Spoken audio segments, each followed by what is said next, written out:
General को खोने के गम के बीच आतंकियों की कायराना करतूत के बारे में यह खबर देखिए। जम्मू कश्मीर के बांदीपोरा में आतंकियों ने फायरिंग की। आतंकियों की फायरिंग में 2 पुलिसकर्मी शहीद हो गए। बांदीपोरा के गुलशन चौक इलाके में हुआ यह आतंकी हमला।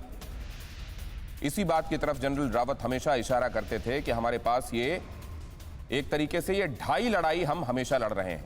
एक तरफ चीन का फ्रंट है, दूसरी तरफ पाकिस्तान का फ्रंट है, और आधा फ्रंट वो जो इधर सरहद के इस तरफ डाल दिए जाते हैं और यहां अंदर आकर गड़बड़ी फैलाने की कोशिशें करते हैं। अब जबकि हम ये सामने देख रहे हैं जनरल सिंह, ये स्थितियां जाहिर है पहले से सुधरी हैं, सुधार की तरफ बढ़ते ये कदम हैं और उनकी हताशा भी गाहे बगाहे दिखाई देती रहती है।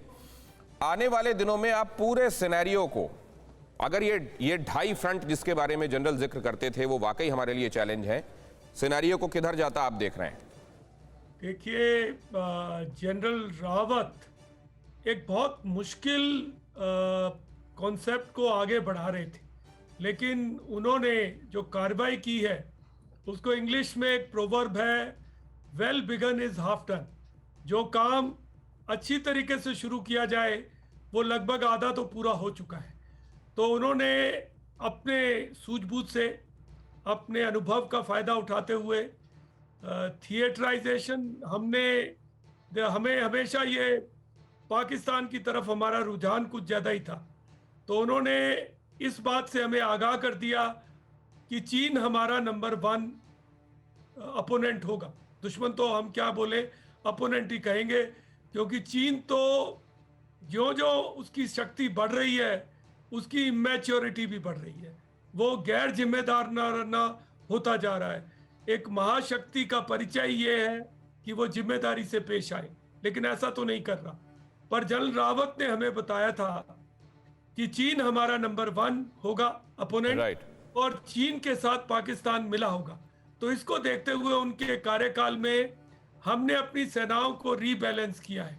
हमने काफी सारी टुकड़ियों को चीन की तरफ लगाया है, और सर मुझे ये लगता है कि ये जो ग्लोबल टाइम्स भी इस बात को ऑब्जर्व करते हुए लिख रहा है कि हिंदुस्तान और एग्रेसिव होगा, ये आपकी इस बात में ही छिपा हुआ है कि well begun is half done. वो जो अलख जगानी थी वो काम हो चुका है, और जनरल का सशरीर हमारे बीच में मौजूद नहीं रहना जाहिर है हमें खलेगा, लेकिन उनके विचार और काम अब अमर हैं और हमारे बीच हमेशा रहने वाले हैं। एयर वाइस मार्शल पीके श्रीवास्तव, मैं आपके पास आ रहा हूं इस बात को समझने के लिए कि इसको आप कैसे देख रहे हैं, ये ढाई फ्रंट का चैलेंज और हमारी अब प्रिपेयर्डनेस। देखिए, ग्लोबल टाइम्स के बारे में जितना कम कहे उतना अच्छा है, क्योंकि वो तो एक पार्टी का माउथपीस है। वो वही लिखने की कोशिश करते हैं, वही विचारधारा अपने डोमेस्टिक कंजम्पशन के लिए क्रिएट करते हैं, जिससे कि उनके यहाँ का संबल बना रहे।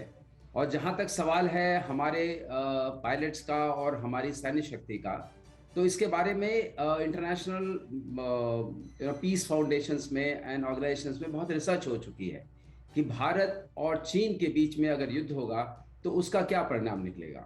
तो ये हर बार ये माना गया हर स्टडी में, इंडिपेंडेंट स्टडी में, कि भारत का पलड़ा भारी पड़ेगा। और उसमें खास बात ये थी कि भारत की जो मैन मशीन कॉम्बिनेशन है, चाहे वो एयरफोर्स में हो, आर्मी में हो या नेवी में हो, वो बहुत सुदृढ़ और बहुत संगठित मैन मशीन कॉम्बिनेशन, और वो विचार, वो अलग जो जनरल रावत जैसे वीरों ने, अगुवाओं ने, हमारे लीडर्स ने हमारे भीतर जगाई है। बहुत धन्यवाद आप सभी मेहमानों का हमारे साथ जुड़ने के लिए। जिनके आगे फीकी पड़ जाती है वीरों के लिए कही गई हर कहावत, वैसा ही नाम होता है जनरल बिपिन रावत। परवाह देश की, सोमवार से शुक्रवार रात 10 बजे TV9 भारतवर्ष पर।